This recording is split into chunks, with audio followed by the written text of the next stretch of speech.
Russia warned the US against making unacceptable arms deliveries to Ukraine. The European Union has passed the 21st package of sanctions against Russia following chaotic negotiations. The United States and Saudi Arabia have reached a civilian nuclear cooperation deal, announced on Wednesday. The European Commission announced an €890 million fine against Google over alleged self-preferencing practices and unfair treatment of app developers. Moscow has warned the US against continuing its arms sale to Ukraine, according to a statement released by Russia's foreign ministry. Russian Foreign Minister Sergei Lavrov reportedly told US Secretary of State Marco Rubio during a meeting on the sidelines of the Asian Foreign Ministers Summit in the Philippines.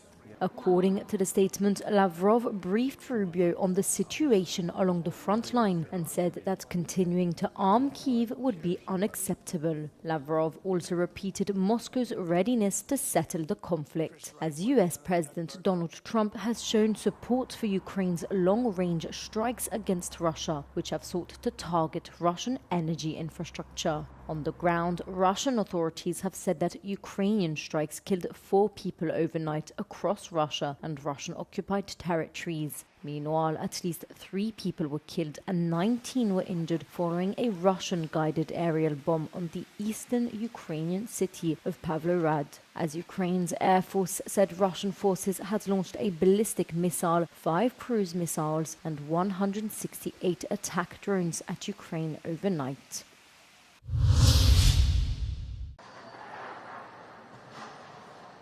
The European Union has passed the 21st package of sanctions against Russia following chaotic negotiations.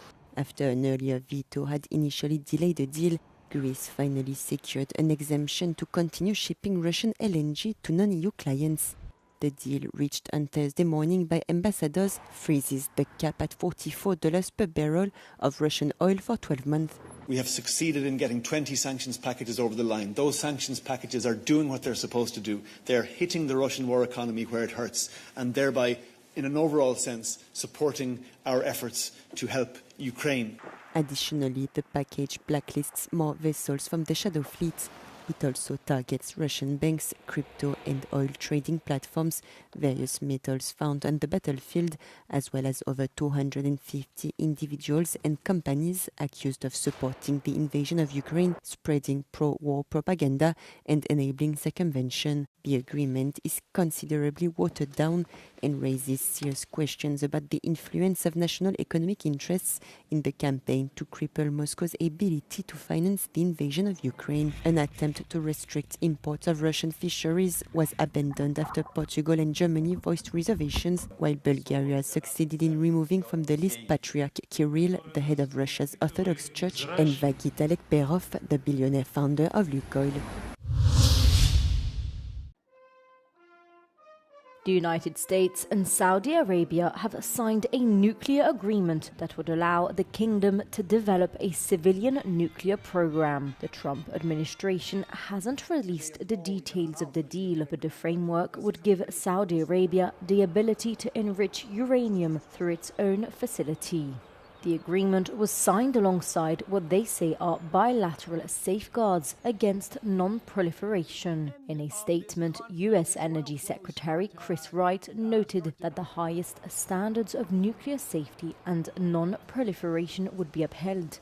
Uranium enrichment can produce fuel for nuclear power plants, but the same technology can also be used to build nuclear weapons. Because of this, US lawmakers from both parties have voiced opposition to the idea of a civilian nuclear project for Saudi Arabia. The deal, which still needs to be sent to Congress for review, is expected to last 30 years and would involve using American technology to develop the program. The deal reportedly does not include the International Atomic Energy Agency additional protocol, which would allow for more monitoring, inspections and verification.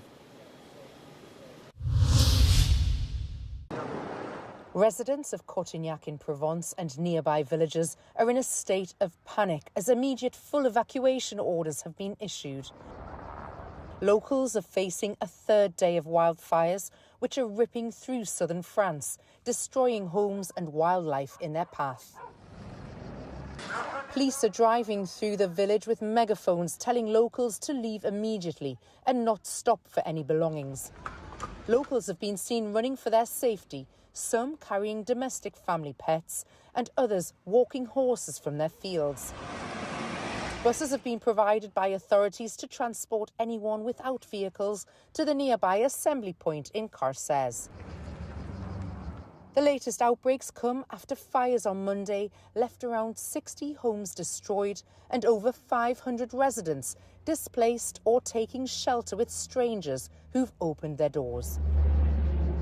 Villagers had hoped the fires had been controlled and were rallying together despite a loss in electricity and water services.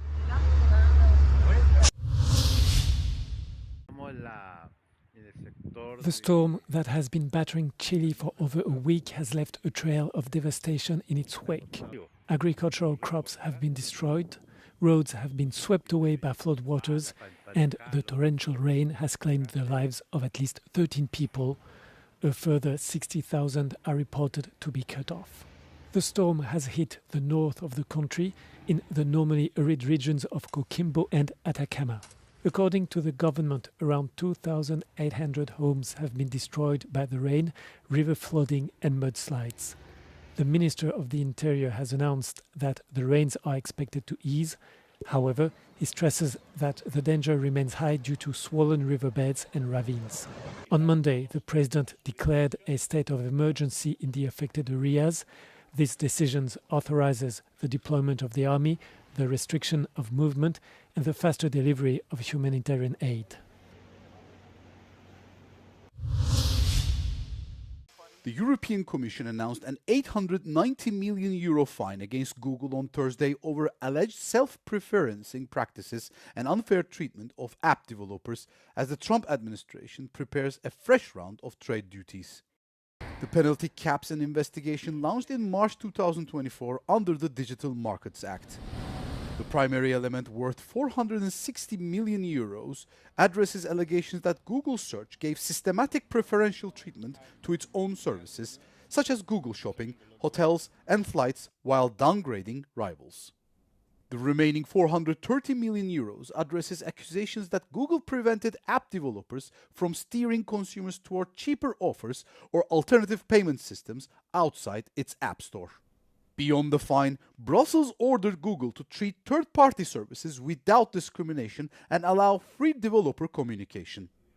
Google must comply within 60 days or face daily penalties of up to 5% of its worldwide turnover. Google President of Global Affairs Kent Walker criticized the decision, calling it product degradation driven by self-serving complainants. The ruling comes amid heightened transatlantic tension as Washington continues to view EU digital regulations as a trade irritant. Enjoy. The European Central Bank kept interest rates unchanged on Thursday, holding steady as it waits to see how much of a lingering energy shock from the Middle East conflict will feed through into Eurozone inflation. The ECB's Governing Council held the deposit facility rate at 2.25%. Uncertainty remains high, and the full inflationary impact of the energy shock has yet to play out. We are therefore closely monitoring the intensity and duration of the shock, as well as its indirect and second-round effects. We are committed to setting monetary policy to ensure that inflation stabilizes at our 2% target in the medium term. With today's decision, we remain well positioned to navigate the uncertainty caused by the conflict. The decision follows confirmation last week that Eurozone inflation eased to 2.8% in June from May's 3.2%, the first decline this year. The pause comes just 6 weeks after the ECB raised rates for the first time in nearly 3 years, responding to a war-driven energy shock that had pushed inflation to its highest since September 2023.